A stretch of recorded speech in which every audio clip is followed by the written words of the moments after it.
से जो निहायत मेहरबान और रहम करने वाला है। जनाब सदर महफिल, मुअज़्ज़िज़ मेहमानान इकरामी और मोहतरम सामीन इकराम, अस्सलामु अलैकुम। मेरा नाम सुदेश है।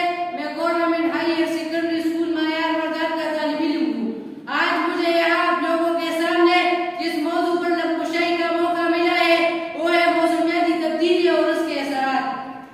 जनाब सदर, अगरचे मेरा तकरीर का मौजू इतनी वसीम मफ़हूम का हामिल होने के साथ साथ तवज्जो तलब भी है कि मेरे जैसा कमफहम तालिब इल्म के लिए इस पर लबकुशाई करना अगर नामुमकिन नहीं तो मुश्किल जरूर है, लेकिन मैं अपने वसात के मुताबिक इस पर रोशनी डालूंगा।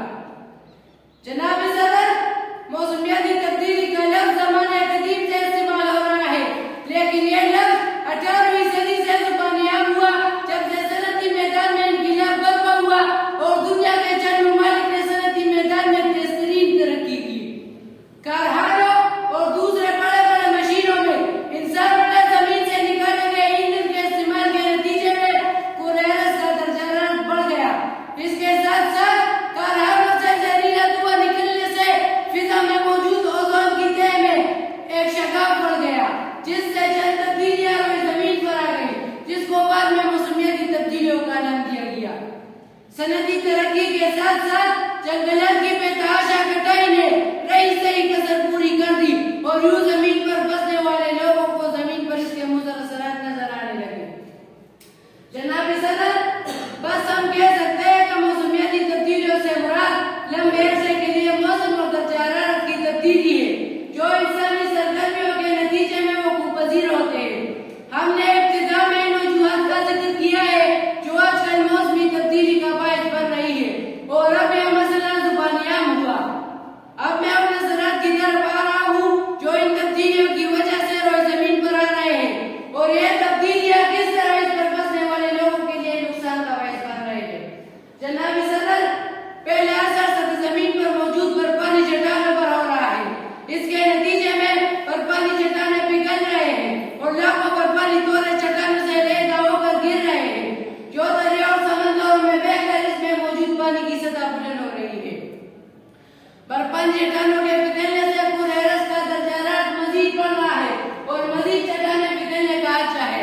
जिस तरह बर्फानी चट्टानें तेजी से पिघल रहे हैं उतनी तेजी के साथ गुज़िश्ता कई दहाइयों से सैलाब आ रहे हैं, जिससे न सिर्फ समंदरों के किनारे आबादी को खतरनाक हो गए हैं बल्कि इसके साथ साथ समंदरों के किनारे पर मौजूद बड़े बड़े आबी बंदरगाहों को भी खतरा है, जिससे दुनिया में चीजों की तरसील का मसला पैदा हो सकता है। दूसरा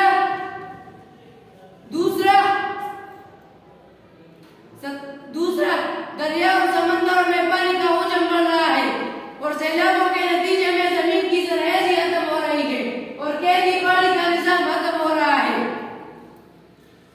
इस तरह से जमीन पर अभी आलूदगी बढ़ रही है और यह बढ़ती हुई आलूदगी तमाम जिंदा चीजों के लिए बीमारियों का बायस बन रही है। खतरनाक जहरीली गैसें मौलिक बीमारियों के साथ साथ जानलेवा भी साबित हो रहे हैं। सनअती तरक्की से न सिर्फ दर्जा हरारत पर इसके मुज़र असरात मरतब हो रहे हैं बल्कि जंगली हयात के मसले भी नापैद हो रहे हैं जो जमीन का हुस्न है। जनाब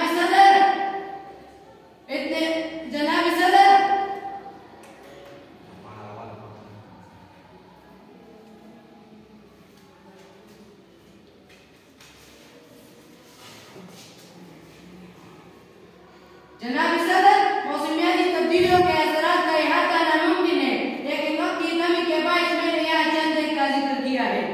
जनाब सदर और मुअज़्ज़िज़ सामीन इकराम, अब मैं उनकी तदारक की तरफ आता हूँ।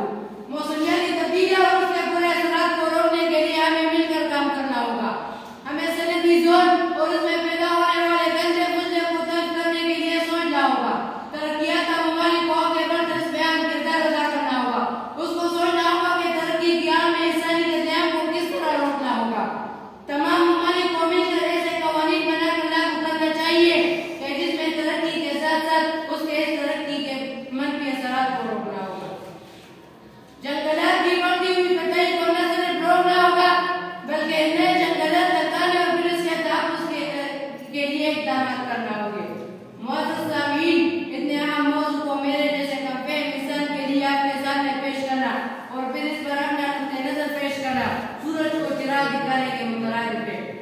आप सब लोगों का तहे दिल